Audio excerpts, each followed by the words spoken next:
Mesdames, Messieurs, bonjour, merci de nous accueillir chez vous. Je suis ravi de vous retrouver pour cette édition de la mi-journée du journal d'Alizé Télévision en ce samedi 3 septembre. Vous avez entre 17 et 40 ans, rejoignez la réserve opérationnelle de la gendarmerie. C'est le message lancé par la gendarmerie de Guadeloupe à l'occasion de la journée de recrutement organisée aujourd'hui à la caserne de Saint-Claude et dans celle de Petit-Pérou aux Abîmes. Composée de citoyens ayant ou non une expérience militaire, la réserve opérationnelle permet d'apporter un renfort temporaire aux forces armées.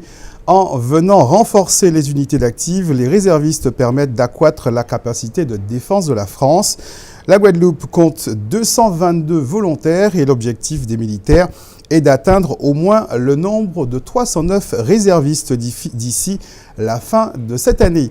Le commandant Serge Jean, conseiller réserve du commandement de gendarmerie de la Guadeloupe, est au micro de Muriel Barlagne. Alors la réserve opérationnelle en gendarmerie, en Guadeloupe plus précisément, ce sont donc 222 réservistes. Ce sont des jeunes qui, pour la plupart, viennent du civil. Nous avons quelques réservistes anciens de la gendarmerie, mais la plupart, ce sont des jeunes Guadeloupéens qui ont choisi d'intégrer la réserve donc, et de servir leur pays et leur département en particulier. Alors, ils vont être utilisés comme renfort dans les brigades de gendarmerie, donc pour lutter contre la délinquance. Contre la délinquance, bien sûr, les cambriolages, les meurtres, les vols, tout ça, mais aussi la délinquance routière. Donc on les envoie en renfort dans ces brigades où ils font des patrouilles autonomes, c'est-à-dire ils vont patrouiller entre trois réservistes, avec un réserviste en général plus ancien, qui sera chef de patrouille. Ils vont avoir un véhicule et des armes et ils vont surveiller le territoire. On les utilise aussi lors des grandes manifestations culturelles ou sportives, comme le Tour de Guadeloupe, la Carugette, le carnaval ou toutes les manifestations qui sont nombreuses en Guadeloupe et que l'on connaît bien. Plus de 49 000 élèves devaient effectuer leur rentrée dans les classes primaires et élémentaires hier en Guadeloupe. Pour la plupart d'entre eux, cette première journée de classe s'est déroulée dans de bonnes conditions. Les élèves de l'école maternelle de Fond-Cacao n'ont pas eu cette chance. Les portes de l'établissement étaient ouvertes, mais faute d'eau potable, la rentrée a été repoussée. Le temps de procéder au nettoyage de l'école. Reportage Eddie Elatré. Tout le monde semble de bonne humeur pour entamer cette nouvelle année scolaire, et pourtant, au bout, c'est la surprise. Dianelle, accompagnée de son assistante familiale, Geneviève, ne retrouvera pas ses camarades de classe de la grande section à Fond-Cacao. Il devra encore patienter pour rencontrer sa nouvelle enseignante, car l'eau ici ne coule pas dans les robinets.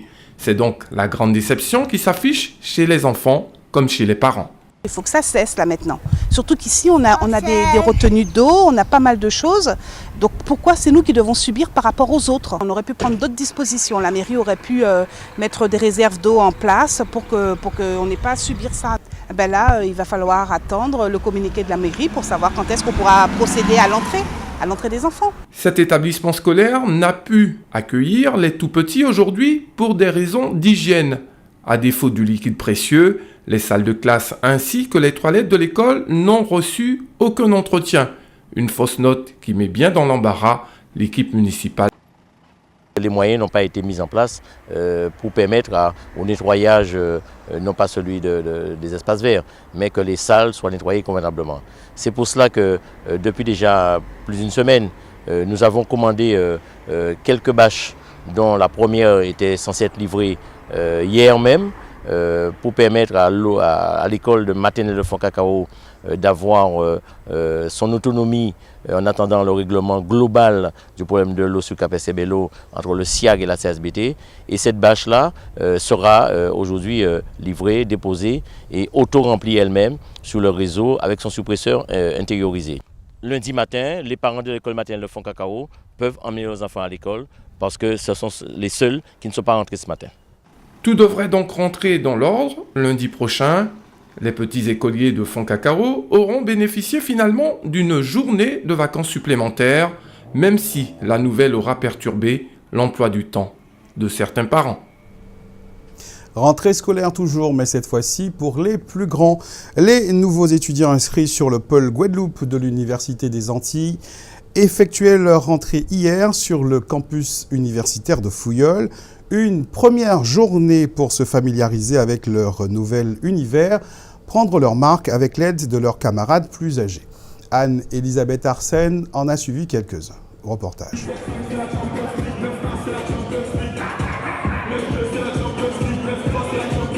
Et c'est parti pour une nouvelle année universitaire à Fouilleul. Malgré la scission des Antilles et de la Guyane, l'université continue à attirer de nombreux étudiants dans ses locaux.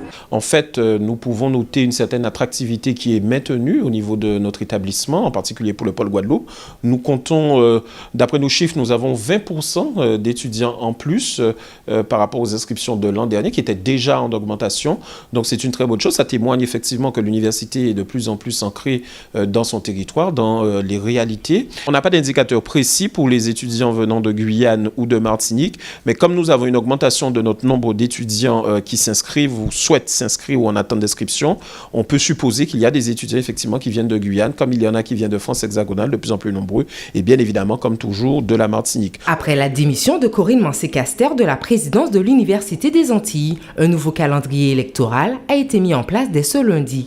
Et nous aurons donc vraisemblablement les mandats des différents conseillers, des administrateurs qui vont tomber, puis ensuite nomination d'administrateurs provisoires sur le pôle. On a déjà un administrateur provisoire pour l'établissement. Ensuite, vous aurez donc l'élection du président et des vice-présidents de pôle. Reste à savoir si ça sera avant ou après, mais en tout cas une élection du président qui vraisemblablement devrait intervenir au courant du mois de novembre, début décembre au plus tard. Florence est en master de droit. Elle a guidé lors de cette journée d'accueil les primo-rentrants comme Sarah et Dylan afin de partager avec eux son expérience universitaire sur ce campus. Alors l'objectif de la journée et un peu de notre parcours aujourd'hui, c'était de montrer aux primo-rentrants un peu toutes les administrations et tous les bâtiments auxquels ils auront accès tout au long de leur année universitaire. Puisqu'il faut savoir que le campus il est assez grand et on leur donne un peu les premières bases, un peu de retrouver assez facilement les bâtiments, les différentes UFR, comme ça dès la semaine prochaine, il n'y a pas besoin de chercher, de perdre trop de temps, ils iront directement à leurs composantes et pourront commencer les cours dans de bonnes conditions. J'ai choisi l'UFR de STAPS parce que j'avais envie de faire quelque chose qui me plaît cette année. Donc c'est-à-dire au niveau du sport et puis peut-être de m'orienter dans la kiné. J'ai choisi le campus de Fouilleul parce que je me suis dit pourquoi pas découvrir quelque chose de nouveau. C'est parce que je viens de la Guyane et j'avais envie d'essayer. Et pour vous dire, je suis agréablement surprise. Je suis en sciences et aujourd'hui j'ai visité l'université de Fouilleul. Donc je trouve que c'était bien expliqué, c'est assez grand et j'ai tout compris. S'approprier le campus et ses composantes, c'est le but de ces journées d'accueil de nouveaux étudiants qui s'apprêtent à découvrir l'univers universitaire et ainsi franchir un nouveau cap dans leur scolarité. Et c'est lundi que les nouveaux étudiants inscrits cette fois au Camp Jacob à Saint-Claude auront leur journée d'accueil et en raison de l'augmentation du nombre d'étudiants, les inscriptions à l'UA sont prolongées jusqu'au 30 de ce mois de septembre. Place maintenant à notre tour d'horizon de l'actualité dans la grande région. Nous reviendrons sur le déplacement au Mexique de Donald Trump, le candidat républicain à la présidence des États-Unis. Au Venezuela, l'appel à la mobilisation lancé par les opposants de Nicolas Maduro réunit près d'1 million de personnes. Mais direction tout de suite la République d'Haïti où il était question de l'harmonisation du droit des affaires. C'est votre rendez-vous Caraïbes. Catherine Sargenti, la présidente de l'Organisation pour l'harmonisation du droit des affaires dans la Caraïbe, l'OHADAC, était l'invitée d'honneur de la Chambre de conciliation et d'arbitrage d'Haïti en vue de promouvoir l'émergence d'un droit des affaires unifié dans la Caraïbe. Cet objectif a été établi en mai 2007 à Pointe-à-Pitre lors d'une conférence tenue sur cette thématique en vue de faciliter les échanges et le commerce dans la zone de coopération. Il s'agit de favoriser le développement industriel, commercial et humain entre les peuples caribéens. Pour Catherine Sargenti, pour commencer dans la zone, il est fondamental que les porteurs de projets se comprennent et parlent le même langage juridique à partir des mêmes textes de référence. La convention signée entre l'OHADAC et la Chambre d'arbitrage d'Haïti porte essentiellement sur la mise à disposition de moyens humains et matériels pour porter le projet d'harmonisation du droit des affaires, un chantier fondamental donc pour rétablir la confiance entre entrepreneurs caribéens. Donald Trump, invité du président du Mexique Enrique Peña Nieto, n'a pas surpris en évoquant un véritable arsenal répressif contre l'immigration clandestine lors d'un discours particulièrement conservateur. Le candidat républicain à la Maison-Blanche a notamment contredit le président du Mexique, qui avait affirmé sur Twitter que le Mexique refuserait, quoi qu'il arrive, de financer la construction du mur que Donald Trump promet de construire à la frontière pour tarir le flot de clandestins en provenance d'Amérique latine. Lors de cette visite éclair de 3 heures, Donald Trump a surtout tenté de convaincre les électeurs américains de sa stature d'homme d'État, car c'était la première fois qu'il rencontrait en tant que candidat un dirigeant étranger.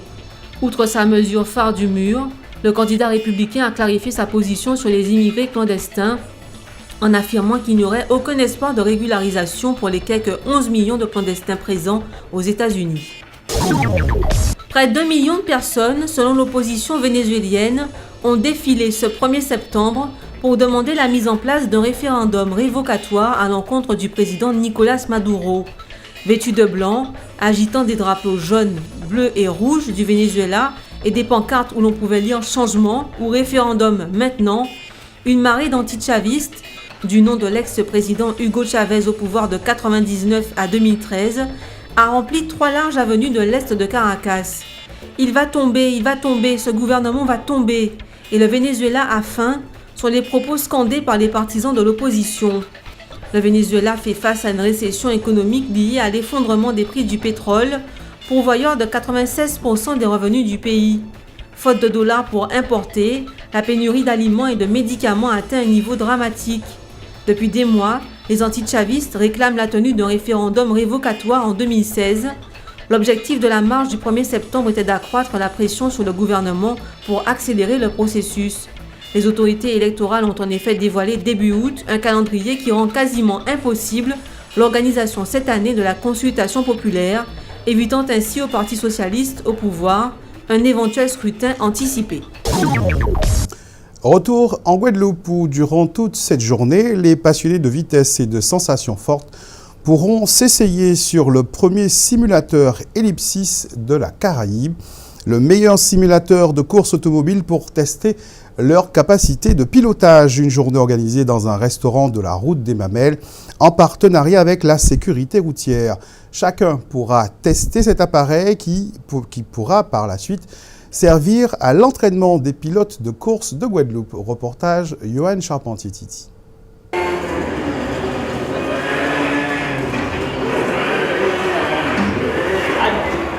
Et oui, n'est pas Simon Jean-Joseph qui veut. Après quelques minutes dans le simulateur Ellipsis, on s'en rend facilement compte, piloter n'est pas donné à tout le monde. C'est l'un des aspects recherchés par la sécurité routière et Ford Drive, permettre, à travers ce simulateur de course très réaliste, de montrer concrètement le comportement d'une voiture à grande vitesse. L'idée est d'essayer de provoquer une prise de conscience. Parce qu'on peut croire du fait des véhicules actuels que oui, on est bon pilote ou qu'on sait contrôler une voiture quand elle peut aller vite et tout. Mais en testant le simulateur, on prend conscience de ce que ça veut dire piloter et du décalage qu'il y a entre ce qu'on croit et ce qui se passerait en réel. Et les sensations sont au rendez-vous quand ludisme et pédagogie se mêlent. C'est impressionnant, impressionnant. J'ai eu l'impression de repasser mon permis de conduire. Au début, on est vraiment, c'est de trouver les mots. On rentre dedans et on a bien 2-3 minutes pour vraiment se dire, c'est comme une voiture en fait. Et c'est vrai qu'au début, ça fait un peu simulation jeu. Et après, je suis sorti 3 fois, mais c'est que du bonheur. Un genre d'opération que la sécurité routière espère pouvoir renouveler dans le temps. On éduque le conducteur. On aide le conducteur à se comporter sur la route et une fois qu'on a quitté ce jeu-là, on a l'impression qu'on a appris des choses. Lire les panneaux, anticiper sur sa conduite, voir un peu plus loin, c'est ce qui nous manque un peu pour notre formation. Et là, on retrouve dans ce jeu-là un peu tout ce qui est nécessaire à une bonne éducation routière. Avec ce simulateur, le premier du genre dans la Caraïbe, Ford Drive entend développer plusieurs aspects, pédagogiques donc, mais aussi purement ludiques et sportifs. Mais ça, c'est une autre histoire. Parlons conduite toujours avec la 6e manche du championnat de Guadeloupe de modélisme qui doit se dérouler Demain, sur la piste de voitures radiocommandées de Bémao, en dépit du mauvais temps annoncé pour ce week-end, les organisateurs de la manifestation espèrent qu'elle pourra se tenir. Plus d'une quinzaine de pilotes devraient participer à ce rendez-vous. Plus de détails avec Patrick Châtelard du club de modélisme de la Guadeloupe. Il est face à la caméra d'Anne-Elisabeth Arsène. Normalement aujourd'hui nous avons des séances d'essai. Les pilotes devraient déjà être là sur la piste pour essayer leur voiture, pour la mise au point des réglages moteurs, châssis, en vue de la 6e manche de championnat qui aura lieu demain. Et si toutefois le temps le permet. Donc nous avons déjà couru 5 manches. Bon, il y en a une qui a été annulée puisqu'il pleuvait, c'était la dernière là. Et en espérant que tout se passe bien demain, la 6e va pouvoir faire évoluer le classement du championnat puisque nous avons un championnat sur 8 manches. Et nous en avons 2 au mois de septembre. Et ça va être chaud demain puisque beaucoup de personnes ont déjà investi sur du matériel, notamment des châssis, des moteurs plus puissants. Et on a vraiment envie de faire la course demain. Maintenant, les aléas climatiques peuvent nous en empêcher, bien que les voitures soient faites pour rouler sous la pluie, mais c'est toujours embêtant de rouler sous la pluie puisque l'eau rentre dans les roulements, dans le moteur, et ça crée des petits désagréments après. C'est l'un des établissements les plus visités de la Guadeloupe. L'aquarium de la marina du Gosier accueille depuis 1986 le public. Après 30 ans, les lieux vont être rénovés et le bassin principal entièrement remis à neuf pour le courant de l'année 2017. Reportage Muriel Barlagne. Avant, c'était un bac de ce type, 95 mètres cubes abritant une soixantaine de poissons. Maintenant, c'est un gros chantier. Le bassin central de l'aquarium de la Guadeloupe se refait une beauté. Tout va changer d'ici au 10 septembre. Le décor, la filtration, l'éclairage, l'étanchéité. En attendant, les rémoras, balistes, gorettes et autres poissons soldats ont été mis dans les autres bassins. C'est la première phase d'une série de gros travaux de modernisation. Elle inclut aussi la transformation du labo. C'est l'espace dit de quarantaine, une pièce maîtresse où on prépare la nourriture des animaux, où on leur permet de s'acclimater et où on les soigne. Ce bassin central est un bassin qui sera beaucoup plus lumineux que ce qu'il était actuellement, avec des poissons très sympas à voir, des poissons pélagiques qui vont nager dans le bassin, qui donneront une ambiance vraiment très originale à l'aquarium par rapport à ce qu'on présentait jusqu'à présent ce bassin. Et puis également les quarantaines qui vont être entièrement refaites à neuf, qui nous permettront de pouvoir acclimater les animaux dans de meilleures conditions pour pouvoir avoir d'autres espèces qu'on ne présente pas encore actuellement en Guadeloupe. Et pourquoi pas également faire des reproductions. Ce projet inclut aussi l'extension de l'aquarium avec la construction d'un nouveau bac dédié à la mangrove. On y trouvera des espèces de poissons comme le tarpon qui n'existent que dans ce milieu. Mais le public devra attendre pour pouvoir en profiter. Cette extension ne sera visible qu'à partir de 2018, car actuellement c'est un bac que nous mettons en route dans lequel nous allons faire pousser des palétuviers, parce que l'aquarium de la Guadeloupe fait également des travaux pour faire pousser des palétuviers avec une société qui s'appelle Coraïbe. Et ce bac va être mis en eau pendant environ 1 an sans être visible aux visiteurs pour pouvoir faire des essais scientifiques dessus ce bassin en plus sur la croissance des palétuviers et qu'on a un bassin qui soit vraiment très joli à voir quand on le mettra visible au public. Entre septembre et décembre 2017, la deuxième phase de travaux sera mise en œuvre. Il s'agit de refaire entièrement la structure qui fête ses 30 ans. 100 espèces d'animaux y sont proposées. Les visiteurs pourront ainsi les découvrir dans de meilleures conditions. Une onde tropicale devrait toucher l'arc antillais ce week-end et entraîner des pluies fortes cette nuit et certainement demain dimanche, annonce la préfecture de Guadeloupe. Située ce matin à environ 800 km à l'est des Petites Antilles, cette onde tropicale s'accompagne d'une activité pluvieuse orageuse assez forte. Elle engendre des vents soutenus moyens de l'ordre de 25 km/h, mais elle ne devrait pas évoluer en phénomène cyclonique. Un point sur la météo pour aujourd'hui. Le ciel est nuageux et les averses sont possibles sur la quasi-totalité de l'archipel. Dans l'après-midi, l'air est médiocre pour aujourd'hui avec un indice Atmo de 6 pour l'archipel selon Guader. Dans un instant, l'actualité nationale et internationale. Je vous souhaite bon appétit si vous êtes ou si vous passez à table. On se retrouve ce soir 19h pour un nouveau point sur l'actualité locale et régionale.